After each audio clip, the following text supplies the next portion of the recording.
안녕하세요. 현대경제연구원의 이혜정입니다. 먼저 오늘 이렇게 의미 있는 학술회의에서 제 생각을 말씀드릴 수 있는 기회를 주셔서 대단히 감사드립니다.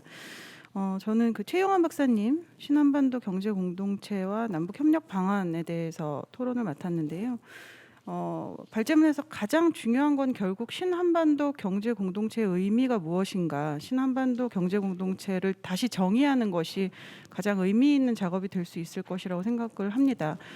먼저 이 새로운 신을 한반도 경제공동체 앞에 붙이셨는데 이건 아마도 문재인 정부에서 한반도 신경제 구상, 기존의 남북 경협을 좀 발전적으로 계승하겠다라는 의미에서 한반도 신경제 구상을 추진하고 있는 내용이라든지, 아니면 기존의 북방 정책을 좀 발전적으로 계승하는 차원에서 신북방 정책을 추진하는 이런 차원에서의 신을 붙인 한반도 경제 공동체를 보고 계신 것이라고 생각이 되고요. 말씀하신 것처럼 단순하게 경협이 재개되는 것 자체가 의미가 있다라기보다는 새롭게 재개되는 남북 경협은 안정적이고 지속 가능한, 그리고 발전적인 재개가 돼야 할 것이다라는 것이 결국은 오늘 논의의 핵심이라고 생각을 합니다. 그리고 남북 간 합의 이행의 중요성에 대해서도 언급을 해주셨는데, 그 사실은 이제 91년 남북 기본 합의서, 올해로 이제 체결 30주년을 맞게 되는데요. 91년 기본 합의서부터 2018년 9.19 남북 정상선언까지 일맥상통하게 경협과 관련해서 이어지는 원칙은 민족 경제의 균형 발전이라는 원칙입니다. 결국 이 민족 경제의 균형 발전을 어떻게 이룩할 것인가라는 내용에 대해서 세부적인 강론으로 들어가서 다양한 경협 사업들이 추진돼 왔던 것이라고 이해를 하고 있고요. 가장 최근에는 8차 당대회에서 김정은 위원장이 그 합의, 남북 간의 합의를 무겁게 받아들이고 반드시 이행되어야 한다라는 취지의 발언을 했고, 대통령께서도 신년 기자회견에서 그 동일한 언급을 하신 것들을 봤을 때 새롭게 시작되는 신한반도 경제 공동체에서 가장 기본이 되어야 하는 것은 결국은 남북 간의 기존 합의이다라는 생각이 듭니다. 그리고 남북 경제 공동체의 시범적 공간으로서의 기존의 개성공단과 금강산 관광의 의미가 중요하다라고 언급을 하셨는데 대단히 동의를 하고, 일단 이 신한반도 경제 공동체가 새로운 신이 붙는다 하더라도 완전히 뭐 없는 상황에서, 아무것도 없는 상황에서 새로운 공단을 만드는 개념이라기보다는 기존의 남북 간에 추진되었던 개성과 금강산에서 어떻게 발전적으로 정상화하고 재개하고 지속 가능하고 안정적으로 남북 경협을 추진할 것인가라는 논의가 결국은 핵심이 될 것이라는 생각이 들고요. 또 북한의 그 국가경제발전 5개년 계획을 분석하시면서 현실 가능한 목표를 제시했다라고 말씀하셨는데 전적으로 동의합니다.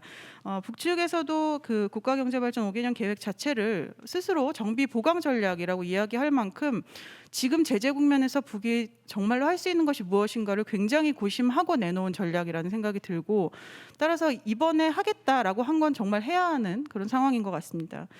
대내적으로는 일단 평양시 주택 5만 호를 포함한 건설 부분에 좀 집중을 하고 있는 것 같고, 대외 부분에서는 관광을 거의 유일하게 언급을 하고 있는 상황인 걸 봐서는 북에서 지금 북의 수요에 기초한 이 다층적 접근을 강조하셨는데, 북의 수요는 결국 이 5개년 계획 안에 들어가 있고, 이런 수요를 반영한 신 한반도 경제 공동체를 고민해야 하는 것이 아닌가라는 생각이 듭니다. 그래서 이 신한반도 경제 공동체를 위해서 결국은 이제 최 박사님께서 발표하신 내용을 제가 다시 한번 그냥 리뉴라는 단어로 정리를 해본 것인데요. 결국은 그 4.27 판문점 선언 당시에 우리 쪽에서 USB를 북측에 전달을 했고, 북측에서 본인들이 가지고 있는 경제개발구 전략과 이 USB에 담겨 있는 내용을 녹여서 남북 간의 9.19 정상 합의에서 결국 내놓은 것이 동해관광 공동특구와 서해경제 공동특구라고 생각이 됩니다. 최영환 박사님께서도 이 서해경제 공동특구가 결국은 한반도의 이 신한반도 경제 공동체를 형성할 수 있는 굉장히 이상적인 모델이 될 것이라고 말씀하셨는데, 기존 합의에 기초해서 새로운 한반도 경제 공동체를 만들어야 한다라는 측면에서 이러한 그 최영환 박사님의 의견에 굉장히 동의를 합니다.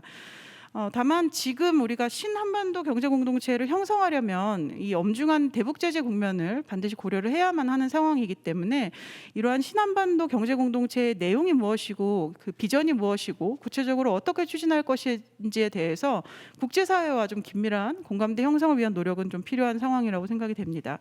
마찬가지로 이 앞서 통일 인식, 통일 의식에 대해서 여러 그 좋은 분석들이 나왔는데, 그런 내용들에 근거해서 이 국민 국민적 공감대를 형성하기 위한 논의들도 충분히 좀 마련이 되어야 한다라고 생각을 합니다. 신한반도 경제공동체가 무엇이고 왜 추진해야 하고 왜 지금 우리가 이런 논의를 하고 있는가에 대해서 국민적인 공감대가 도출되지 않으면 사실 추동력을 갖기 어렵기 때문에 이런 국민적 합의에 기초한 접근이 반드시 필요하다라는 생각이 듭니다. 또 최영환 박사님께서 앞서 이제 투자 보장과 같은 남북 간 제도화에 대한 언급들을 해주셨는데요. 투자 보장을 포함한 신변 안전, 그리고 기존 우리가 알고 있는 4대 경협 합의서에 대한 재검토, 그리고 남북 관계 제도화, 그러니까 지속 가능하고 안정적인 남북 경협을 위해서는 사실은 제도화가 굉장히 중요한 이슈인데요. 이 제도화를 위해서 뭐 우리 그 국정 계획에도 들어가 있는 남북 기본 협정을 체결하는 것들도 검토할 수 있다라는 생각이 듭니다. 마지막으로 이 한반도 신경제 공동체, 신한반도 경제 공동체를 조성하기 위해서는 결국은 주체들이 굉장히 중요합니다.